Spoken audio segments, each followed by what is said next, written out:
Herkese merhaba. Bugün yiyenlerin hazır sandığı, o kadar iddialıyım yani, bir kete tarifi yapacağız arkadaşlar. Haydi tarifimize başlayalım.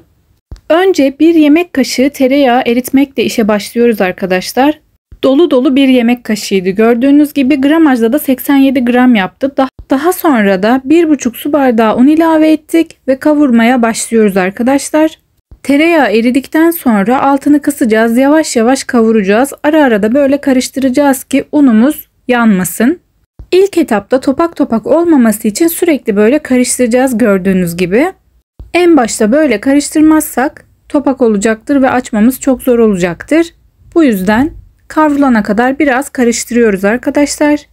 Altını kısa getirdim ve şimdi hamurunu yapmaya başlıyoruz. 1 su bardağı ılık süt, 1 su bardağı ılık su, 1 çay bardağı sıvı yağ ilave ettiğimiz karışımın üzerine de 1 yemek kaşığı maya ilave ediyoruz. Biz instant maya kullandık arkadaşlar. Dilerseniz yaş maya da kullanabilirsiniz. Yarım paketten biraz az yaş maya kullanabilirsiniz. 1 tatlı kaşığı şeker ilave ediyoruz ve karıştırmaya başlıyoruz.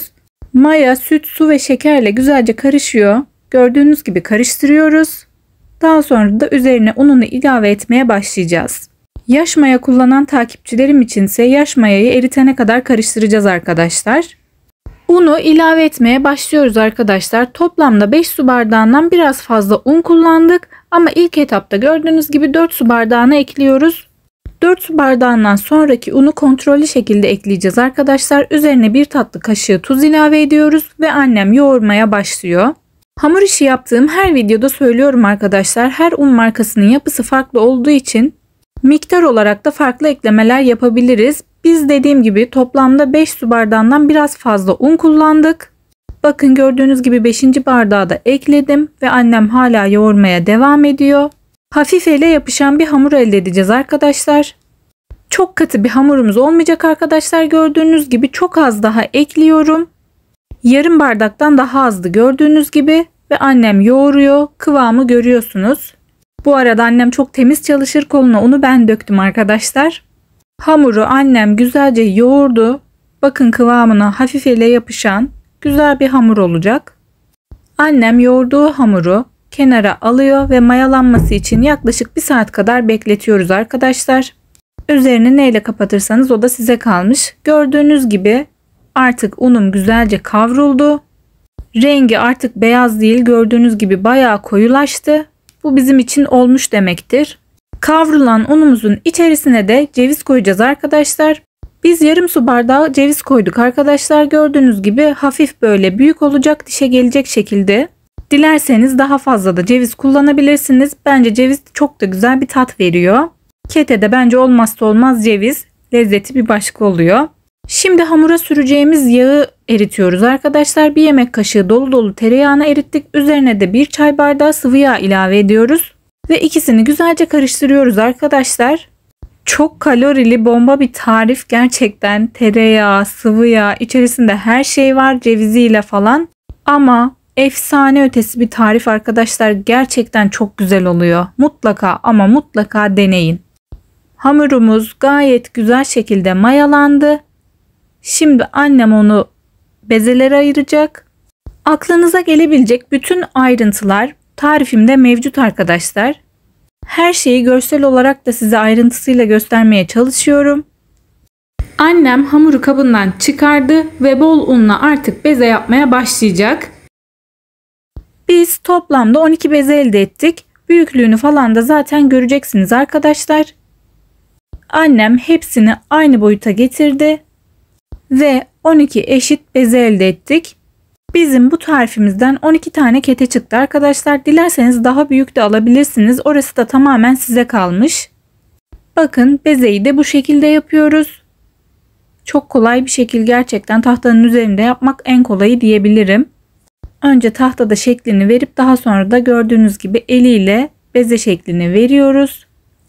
Beze de bu şekilde yapılıyor arkadaşlar. Gördüğünüz gibi söylüyorum, her ayrıntıyı size göstermeye çalışıyorum. Beze yaptıktan sonra da bolca unluyoruz ki yapışmasın birbirine.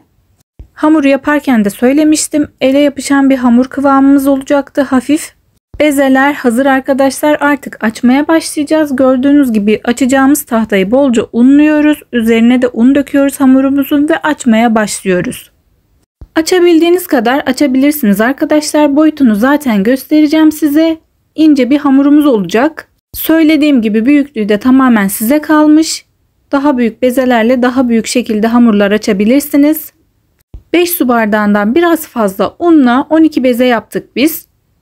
Büyüklüğü de portakal kadar diyebilirim arkadaşlar. Belki biraz ondan daha küçük de olabilir.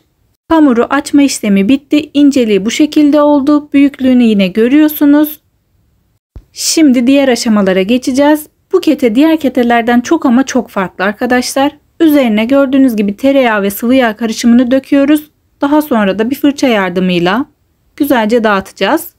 Fırçayla sürmek de kolay ama annemin yaptığı diğer yöntemle sürmek bence daha kolay arkadaşlar. Ben ikisini de denedim. Annemin yaptığı diğer yöntem daha rahat oluyor yağı sürmek için. Yağ her yerine eşit gelecek arkadaşlar. Böyle yaparsanız gerçekten her tarafı daha rahat şekilde yağlanıyor. Hamurumuzun her yerine yağ geldikten sonra üzerine kavurduğumuz un ve ceviz karışımını ilave ediyoruz. Döküyoruz demek daha doğru olur. Görüyorsunuz. Un ve ceviz karışımını da döktükten sonra ketemizin esas yapılış şekline geliyoruz arkadaşlar. Bence çok güzel bir kete. Burma baklava yapar gibi arkadaşlar hamurumuzu böyle sarmaya başlıyoruz oklavaya. İnce bir oklavanız varsa işiniz daha kolay olacaktır. Ya da evinizdeki oklavalarla da yapabilirsiniz arkadaşlar. Görüyorsunuz. Önce sardık, doladık bir güzel. Daha sonra da böyle büzüyoruz arkadaşlar.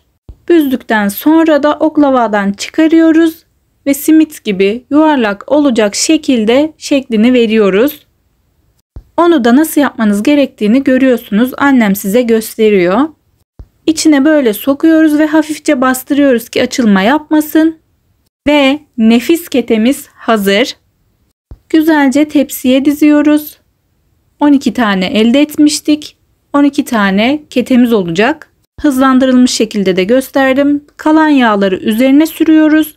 Daha sonra da üzerine yumurta sarısı süreceğiz arkadaşlar. Ketelerin üzerine önce yağ, daha sonra da yumurtayı sürüyoruz ve 200 derece önceden ısıtılmış fırına veriyoruz keteleri. Üstü nar gibi kızarıyor arkadaşlar. Dilerseniz üzerine çörek otu ya da susam kullanabilirsiniz ama biz kullanmadık. Yumurta ve yağ yeterli gelecektir.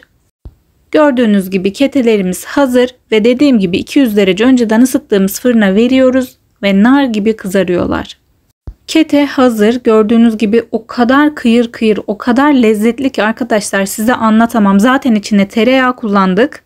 Unumuz güzelce kavruldu. İçerisinde ceviz var. Çok ama çok lezzetli. İster bol bol yapın, buzdolabına atın. İsterseniz misafirlerinize yapın, kendinize yapın. Ama bunu mutlaka yapın. Lütfen videomu beğenmeyi, arkadaşlarınızla paylaşmayı, yorum yapmayı unutmayın. Herkese iyi günler.